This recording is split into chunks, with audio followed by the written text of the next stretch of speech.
This is Thermite. It's a powdered mixture of iron oxide and aluminium, which when ignited burns at 2,500 degrees Celsius, which is very, very hot. This is liquid nitrogen.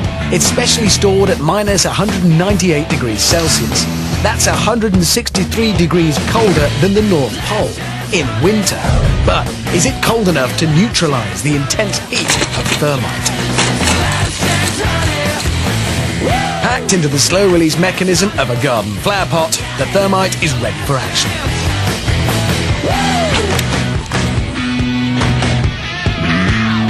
Just light the touch paper and stand well back.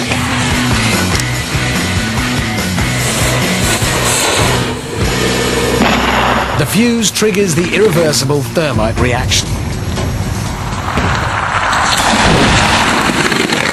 As scorching hot meets freezing cold, a fierce battle rages.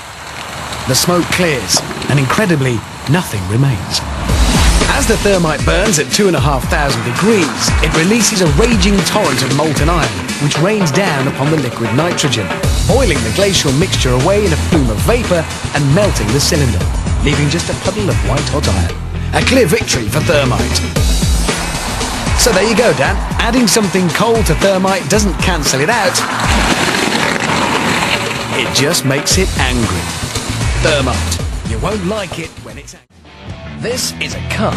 It's been specially chosen to be destroyed because it's old, it's white, but more importantly, because it's French. The engine block is the densest part of a car. It's basically a huge lump of metal, and well, it's very hard to melt. Lucky then, the brainiacs have plenty of thermite, specially packed into the slow-release mechanism of a garden flower pot. A big pile on the bonnet directly over the engine block should do the trick. Time to light the fuse and give this homage to French engineering the send-off it so richly deserves.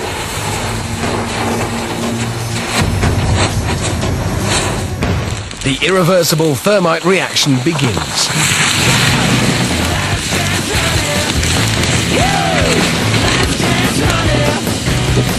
Within seconds, the fiery concoction eats through the bonnet, spraying molten thermite into the engine beneath. The devastation continues inside until finally a torrent of white-hot liquid metal pours out of the bottom, signaling the inevitable victory for thermite. A quick check confirms a clear path of destruction through the engine. Now that the engine is melted clean through, it seems only fitting to have a go at the petrol tank. Packed into the slow-release mechanism of a garden flower pot, the thermite is ready for action. Popped onto the roof directly above the fuel tank, quick top-up, and just 4 feet of family car stands between the thermite and 8 gallons of petrol.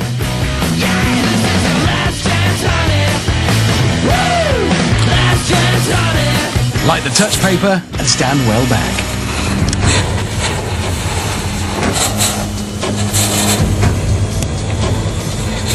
The irreversible thermite reaction begins.